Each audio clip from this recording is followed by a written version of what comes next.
Namaste, namaste, and welcome to this short yoga practice. Today, we're going to look at some of the prone back bends, particularly around the Cobra series, Bhujangasana. So we're actually going to start with just a prone lying down. We're going to work with a pose called crocodile pose and sphinx pose, as well as the Cobra. And that's just to balance out the practice a little bit and give you some different levels to work at as you build up strength, resilience, and flexibility to move into these postures. So, as with all yoga practice, making sure that it feels good, there's no pain or sensations of discomfort caused by the practice. Let's start with the forehead on the back of the hands and the body in this prone position. So prone is lying on the front of the body. And it's a thing that we don't often do in our lives, and it is therefore very useful to do that. So if we rest the forehead on the back of the hands, we get a grounding sensation of contact between the body at the chest, the forehead, the front of the pelvis, the thighs, the tops of the feet. And all of these areas of the body don't normally touch the floor. So in doing so, they're able to soften, let go of some of their tension.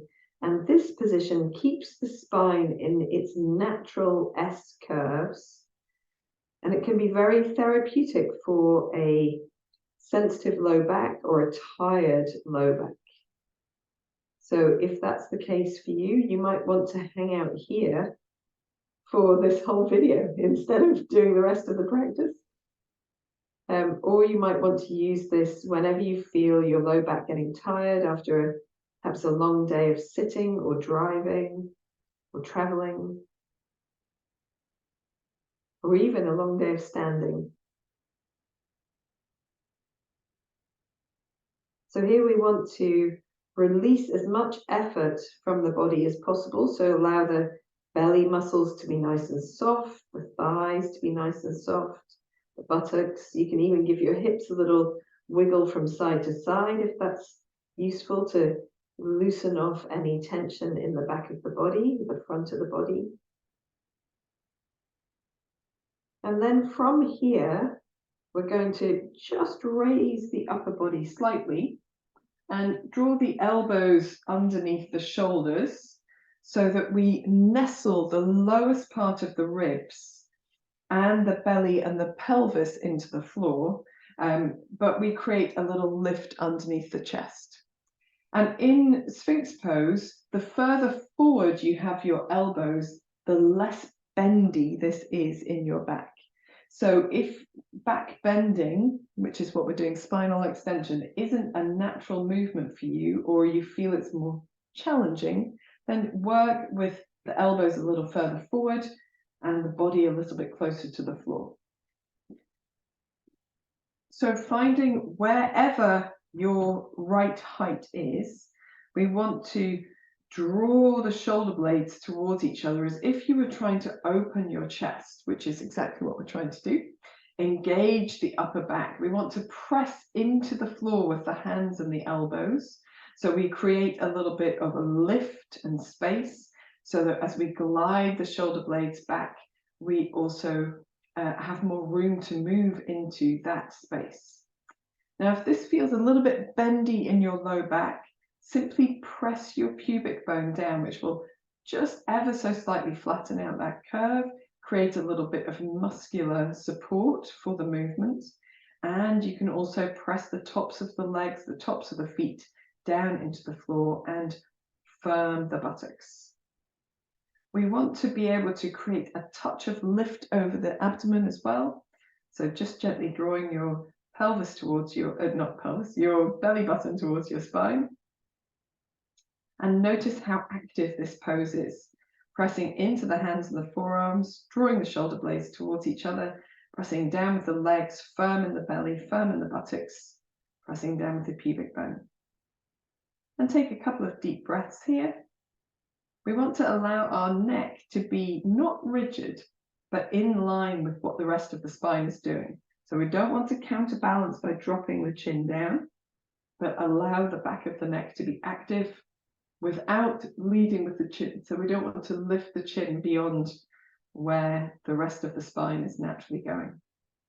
And when you're ready, you can gently release out of this, make a pillow out of your hands, forehead on the hands. We want to turn the toes slightly in and the heels slightly out. And if you don't know why you do that, then take your awareness into your low back and bring the heels of your feet together. So legs together, heels of the feet together. And just notice how much effort and tension is in the backs of the legs, the low back, the buttocks.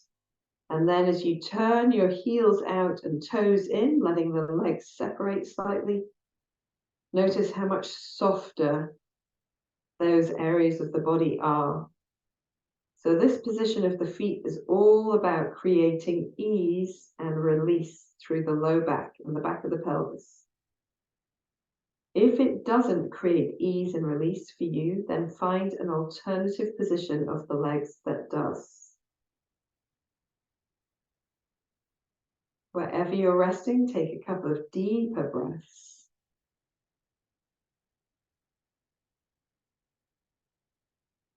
And then when you're ready, we can work into our first Cobra variation. So for this, we will have the hands underneath the shoulders. We're going to draw the legs towards each other and start with the forehead on the floor. The elbows are going to draw close to the body. And at the same time, we're going to draw the shoulder blades towards each other at the bottom. So actually what we do is broaden the tops of the shoulder blades and tip the bottoms of the shoulder blades towards each other. Don't worry too much about it. It's the sense of opening of the chest is what we're after.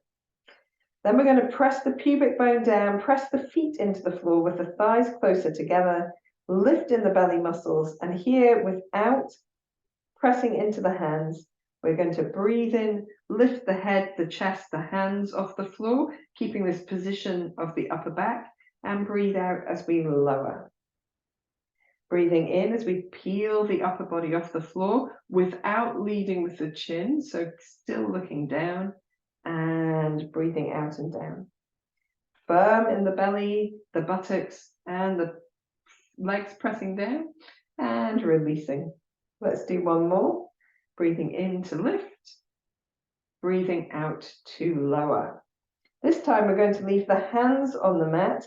We're going to press into the hands, draw the elbows back and down, press the pubic bone down, firm the belly and the buttocks. Breathe in as you come up, maybe take a little bit of weight into the hands, and breathing out as you lower. Keep the back of the neck long. Breathing in to come gently up, breathing out to lower. Nice and firm in the low body. Breathing in to lift, opening in the chest, breathing out to lower. And we'll do just one more. Breathing in to lift, neck stays in line with the spine, breathing out to lower. Take a little rest, resting the forehead on the back of the hands, turning the toes towards each other, separating the legs, heels out to the side, or your resting pose of choice. Maybe give a little wriggle of the hips from side to side. So if Cobra is working well for you, the low back is not really engaged. It is the upper back that's really doing the work. So if your low back feels sensitive after doing Cobra, you almost certainly aren't engaging the buttocks or pressing the pubic bone to the floor enough or engaging the belly muscles enough, all of which will help to soften the effort or support the effort of the low back. When you're ready to move into your next Cobra Pose variation, bring the legs together, the thighs together anyway, hands underneath the shoulders, forehead to the floor, roll the shoulder blades towards each other, press the pubic bone down, engage the legs, engage the buttocks, lift the belly, and then here we're going to run the nose along the floor as we look forward, and then as the head lifts, we're peeling the rest of the body up, to a point that feels good. Elbows are always bent in these variations of Cobra, where we want to open the chest, drawing the shoulder blades towards each other, keeping the low body really firm and supportive, and then coming down the way we came up. So releasing the body to the floor little by little, and eventually bringing the chin to the chest and the forehead to the floor. Maybe the shoulders relax a little for a moment, and then rolling the shoulder blades together, elbows tight to the body, pressing down the pubic bone, firming the belly, run the nose along the floor, and gently coming up to whichever sort of Cobra height suits you. Shoulder blades moving towards each other, and then releasing down. This time we will come up and hold. So rolling the shoulder blades towards each other, elbows tight to the body, pressing down with the pubic bone, firming the legs, the buttocks, the belly muscles. Take the nose along the mat and lifting the head and the chest and the shoulders as you come up into Cobra. Elbows nice and bent. And here you can play a little bit with the movement of the shoulders. Maybe sway a little bit from side to side as a Cobra would. And just making sure that that feels really strong and supported.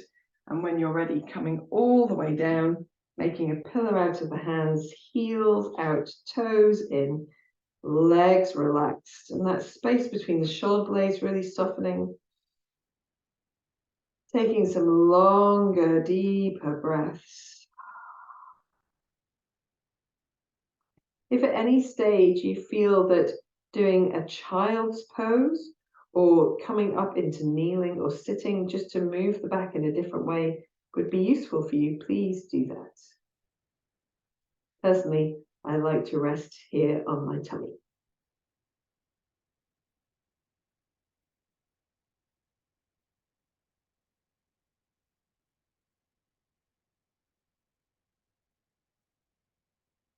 So our next variation of Cobra is more towards a King Cobra. But I have to admit that I haven't really been able to do the full King Cobra since my 30s, mostly because of the feet coming towards the head. My back just doesn't bend quite so much in that direction as it once did. But we can still move in that direction without holding the full pose. So for this, I want my hands a little bit lower down, so they come more towards my waist rather than the chest or the shoulders. Again, we start with the thighs moving towards each other, pubic bone pressing down, tops of the feet pressing down, rolling the shoulder blades and the elbows in. We're going to roll the nose forward and up, and this time we're going to push into a much more straightened position. You can have your elbows a little soft if you like, but a much more arm straightened position than before. And then still rolling the shoulder blades towards each other, we're going to bend the knees at the feet and just bring the feet towards the head, and we can look back, look up with the chin to move the head towards the feet. Nice lift in the belly, still active in the belly, buttock muscles. And when you're ready, just lengthening the legs, lengthening the body back down to the mat, turning the toes in, the heels out, maybe giving the hips a little wiggle from side to side. So as I say, it's been many years since my head got to my feet, but it doesn't stop the benefits of the pose of working into that slightly stronger, more open variation. So we're going to finish our Cobra variations with a wide-armed Cobra. So for this, we're going to bring the legs together again. Take the hands wider than your mat, but around about shoulder or chest height. Forehead to the floor. And we still have that rolling of the shoulder blades towards each other and the drawing of the elbows in, pressing down with the pubic bone, firm in the buttocks, the belly. And then as we lift into this Cobra, it feels different. It's much wider across the chest. So here we begin with just a gentle sway of the chest from side to side. We want to support that with very strong legs and lifted bellies. And then once we've done a little swaying from side to side, that might be enough. But if you'd like to do a twisted cobra, you can take the left shoulder towards the floor as you look to the right. Nice wide elbows, coming back to the center, firm between the shoulder blades, and then taking the right shoulder to the floor as you look to the left. So we don't need to reach the floor. We can go just a little bit down and go from side to side, keeping that upper body really open across the chest and working across the upper back. But you can also come all the way down if you like that sense of spiraling twist.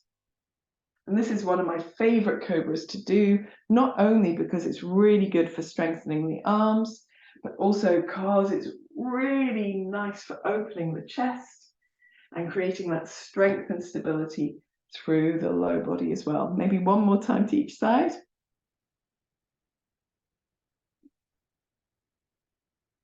And then coming back to the center and gently coming back down to the mat, making a pillow out of the hands.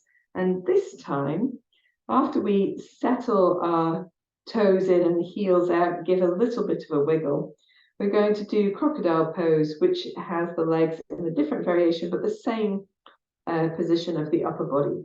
So we're still heavy in the head and the shoulders and the chest, but we're going to take the legs apart and turn the toes to point outwards so that the insides of the feet and the insides of the knees and the insides of the thighs are all turned towards the floor. So in this pose, you might need a little bit of active leg to be able to hold this without getting twisty feelings in your knees. If you get twisty feelings in your knees, always release and find a different position of the feet. We have the legs nice and wide. We want the belly to be nice and relaxed. And the breath to come and go in nice, long, slow, deep breaths. If you feel the need to sigh, then sigh and release out any effort.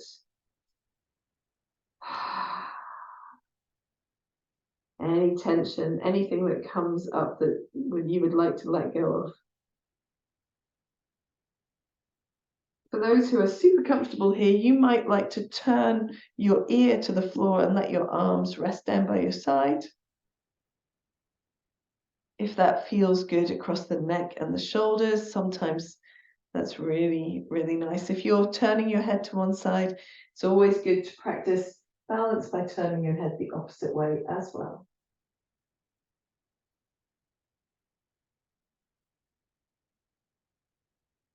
This variation, crocodile pose, is really good for releasing feelings of anger that we hold deep in our torsos.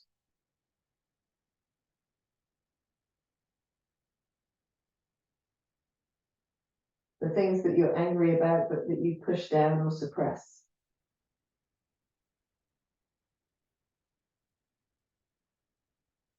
Which means I should probably hang out here for about another 10 minutes. However, I'm not going to. So to release out, you can re-support your forehead with your backs of your hands and just gently soften the knees, bring the legs a little bit closer together, maybe give your pelvis a little bit of a rock here, and just notice, I don't have any twisty feelings across my knees, but if you do, then that pose you probably held with the feet a little bit too turned out or held it for too long. So just make note of that for your next practice. When you're ready, you can take your hands underneath your shoulders and come back through hands and knees. If you want to, this is a perfect time to do what's called a sassy cat. So moving the hips and the shoulders, much more sort of sideways movements of the spine. If you wish to, you can hula hoop your cat. So making your spine like a skipping rope between the shoulders and the pelvis. It's a really nice thing to do in both directions, just allowing your elbows to be nice and soft and allowing your head to move naturally with your spine. And then when you're ready, perhaps coming into child's pose. And any variation of child's pose that works for you is good. I quite like to wriggle my hips from side to side, in the wide knee variation. Maybe even turn the palms of the hands upwards to get that different sensation of breadth across the chest, across the shoulders, sorry. Taking as many deep breaths here as feels comfortable. Softening the effort across your face, your jaw.